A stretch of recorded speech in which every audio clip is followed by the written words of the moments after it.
chapter 50. This is the word the Lord spoke through Jeremiah the prophet concerning Babylon and the land of the Babylonians. Announce and proclaim among the nations. Lift up a banner and proclaim it. Keep nothing back, but say, Babylon will be captured. Bel will be put to shame. Marduk filled with terror.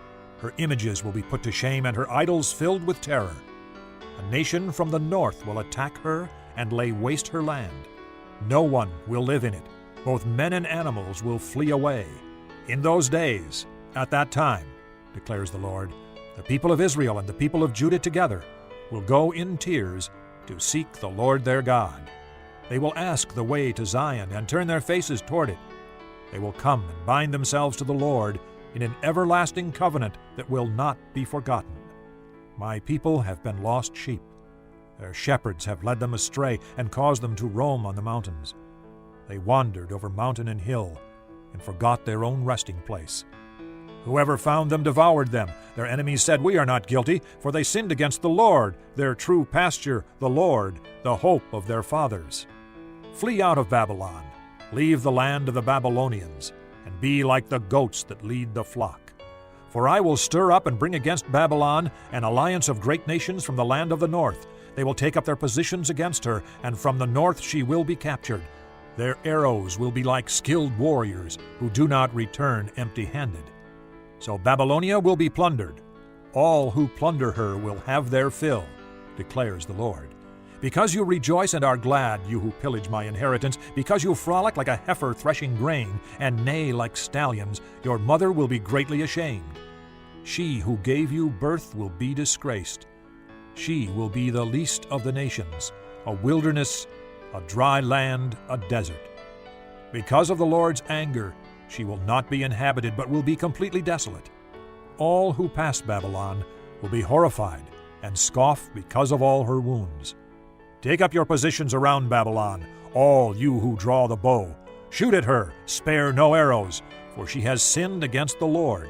Shout against her on every side. She surrenders, her towers fall, her walls are torn down.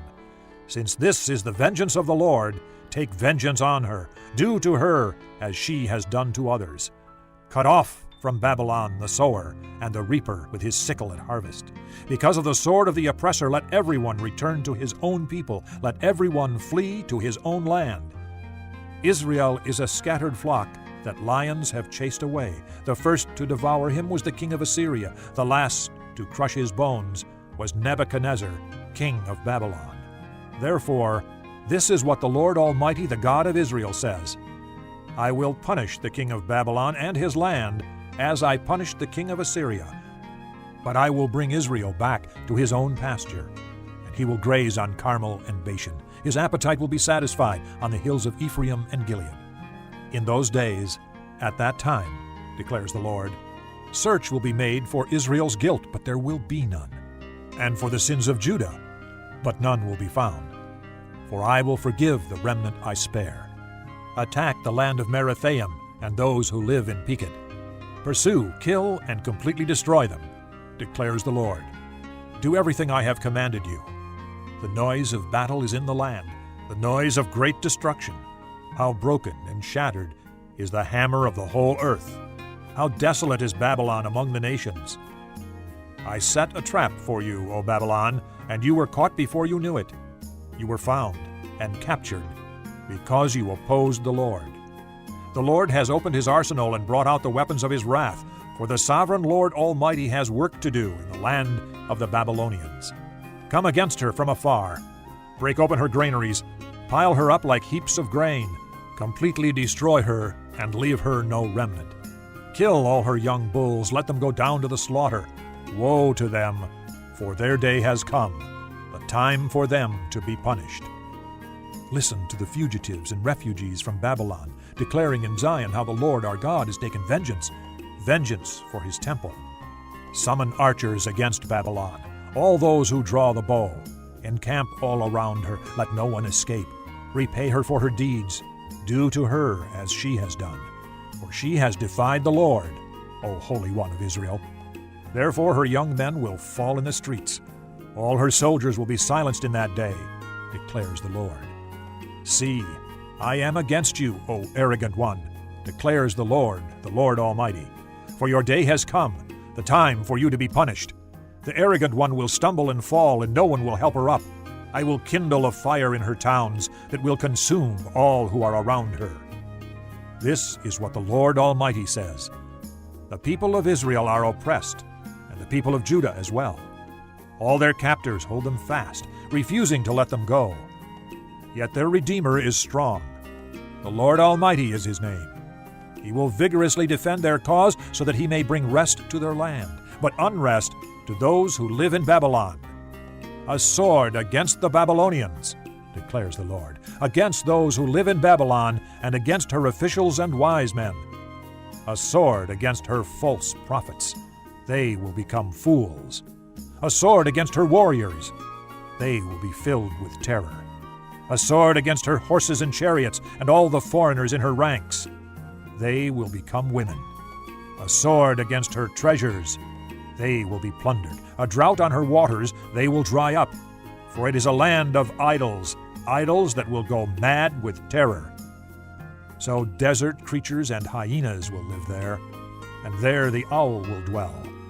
It will never again be inhabited or lived in from generation to generation.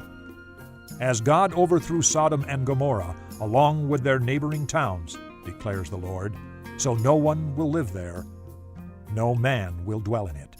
Look, an army is coming from the north. A great nation and many kings are being stirred up from the ends of the earth. They are armed with bows and spears. They are cruel and without mercy. They sound like the roaring sea as they ride on their horses. They come like men in battle formation to attack you, O daughter of Babylon. The king of Babylon has heard reports about them, and his hands hang limp. Anguish has gripped him, pain like that of a woman in labor. Like a lion coming up from Jordan's thickets to a rich pasture land, I will chase Babylon from its land in an instant. Who is the chosen one I will appoint for this? Who is like me? And who can challenge me? And what shepherd can stand against me? Therefore, hear what the Lord has planned against Babylon, what he has purposed against the land of the Babylonians. The young of the flock will be dragged away. He will completely destroy their pasture because of them. At the sound of Babylon's capture, the earth will tremble. Its cry will resound among the nations. Chapter 8. The point of what we are saying is this. We do have such a high priest, who sat down at the right hand of the throne of the Majesty in heaven, and who serves in the sanctuary, the true tabernacle set up by the Lord, not by man. Every high priest is appointed to offer both gifts and sacrifices, and so it was necessary for this one also to have something to offer. If he were on earth, he would not be a priest, for there are already men who offer the gifts prescribed by the law. They serve at a sanctuary that is a copy and shadow of what is in heaven. This is why Moses was warned when he was about to build the tabernacle. See to it that you make everything according to the pattern shown you on the mountain. But the ministry Jesus has received is as superior to theirs as the covenant of which he is mediator is superior to the old one, and it is founded on better promises. For if there had been nothing wrong with that first covenant, no place would have been sought for another. But God found fault with the people and said, "The time is coming, declares the Lord, when I will make a new covenant with the house of Israel and with the house of Judah. It will not be like the covenant I made with their forefathers when I took them by the hand to lead them out of Egypt, because they did not remain faithful to my covenant, and I turned away from them, declares the Lord.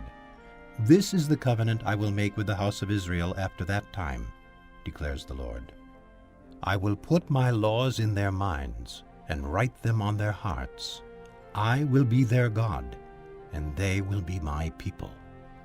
No longer will a man teach his neighbor or a man his brother, saying, 'Know the Lord,' because they will all know me, from the least of them to the greatest. For I will forgive their wickedness and will remember their sins no more." By calling this covenant new, he has made the first one obsolete, and what is obsolete and aging will soon disappear.